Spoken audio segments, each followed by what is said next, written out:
भी माँ अपने बेटे से बेशुमार प्यार करती है। कभी कभी हम लोग अपने कार्य में इतने व्यस्त हो जाते हैं कि हम 2 मिनट बैठ के माँ से बात भी नहीं कर पाते। फिर भी एक दिन कभी गलती से भी अगर बात कर लेते तो लगता है कितना खुशी हो गया, आज छोटका हमसे खूब बात किया है, बड़ा अच्छे से बात कर रहा है, इतना अथाह प्यार करती है हमसे। आज जैसे ही गणनायक को जो त्रिशूल लगा, माता का दिल में मानो ऐसा विदन हुआ, ऐसा छेद हुआ कि माता जो है वहां से बाहर आती है। और जैसे ही बाहर आती हैं, बाहर में तब तक परिवेश बदल चुका था। परिवेश ऐसा बदला था कि ये खबर जो था कि माता गौरी का अपहरण हो गया है और मायावी ने कर लिया, ये पूरे आग की तरफ फैल गया था देवलोक में। इंद्रदेव, अग्नि, वरुण, नल, दिक्पाल, काल, यमराज, ब्रह्मदेव, भगवान विष्णु सभी पहुंच चुके थे वहां बाहर में।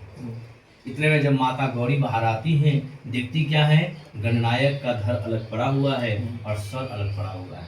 माता ने कहा, किसने मेरे पुत्र पे प्रहार किया, किसकी इतनी दुस्साहस मेरे पुत्र पे प्रहार किया, मैं किसी को भी आज नहीं छोड़ूंगी, है ना। जिसने मेरे छोटे से अमूत बालक पे प्रहार किया, इतनी क्रूरता किसने दिखाई, है ना। इसे शर्म भी नहीं आया कि अपनी शक्ति एक बालक पे दिखाया है, किसने ऐसा दुस्साहस किया है।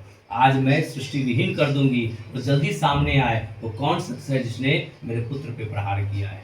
माता काफी क्रोध में थी कि सोच सकते हैं किसी माँ के सामने पुत्र को मारा जाए, चाहे सामने कोई भी क्यों ना हो। एक अकेली दुबली पतली भी अगर माँ होगी, कमजोर माँ भी होगी, अभी वो लड़ने को तैयार हो जाती है। इस प्रकार माता गौरी जो है काफी क्रोध में थी। अब कौन जाकर कहे कि कैसे गणनायक का सरल हुआ है, किसमें इतनी हिम्मत थी उसमें जाकर, कौन नदी जाकर कहे कि माता इसमें है। हमने क्या कहा, एक कमजोर माँ भी होगी ना, तब भी उस समय वो शक्तिशाली बन जाती है। वो तो साक्षात तीनों लोगों की जननी माता गौरी थी।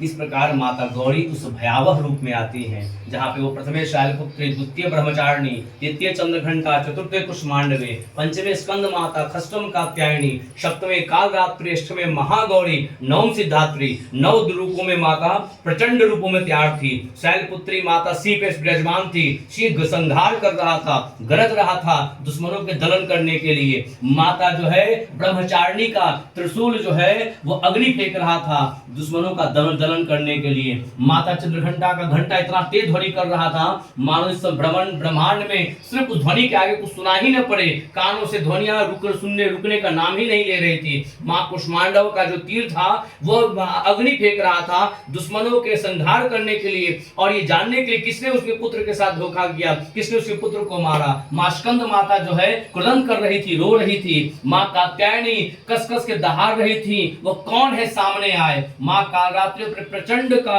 जो है अग्नि के साथ अपने नेत्रों को लाल किए हुए खड़ी थी और कह रही थी, किसने मेरे पुत्र को मारा है, वह सामने आए, अभी क्षण भर में मैं देवताओं को विहीन कर दूंगा। इस प्रकार माता के 9 रूप मानो प्रचंड अग्नि की तरह वहां पर विराजमान थे।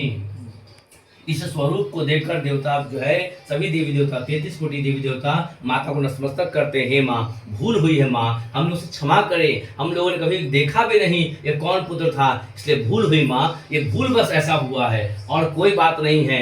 इस प्रकार भगवान विष्णु को लगा कि क्योंकि वो सृष्टि के पालन करता है और सृष्टि अगर कभी भी खतरे में आए तो ऐसा भगवान कभी चाहेंगे भी नहीं। इसलिए भगवान विष्णु जो है आगे आते हैं और कहते हैं कि माता, यह विषय इस चीज का नहीं है गलती किससे हुई, यह विषय इस चीज का है कि किस प्रकार गणपति को फिर से जीवन दान मिले, ठीक है ना। इसलिए कहा जाता है कभी झगड़ा विवाद होता है ना, उन्होंने कहा ये विषय इस बात का नहीं है कि किसने मारा, क्या बताया जाए। उस समय क्रोध में कोई बात कीजिएगा तो और आग डालने के बराबर ही होगा, है ना। इसलिए उन्होंने ये कहा, वहां बोला ही नहीं कि ऐसा सा बात है और शिव जी के त्रिशूल से लगा है। उन्होंने बस इतना कहा कि ये विषय उस चीज का नहीं है कि कैसे हुआ क्या हुआ, ये विषय इस चीज का है कि जितना जल्दी गणनायक को नए जीवन दान दिया जाए, ठीक है ना। इस प्रकार क्या कहा गया, इस प्रकार क्या क्या है कि हमारे यहाँ ध्यान दीजिएगा, हमारे यहाँ जब कभी भी किसी व्यक्ति का प्राण निकलता है धरा पे धरती पे, तो वह यम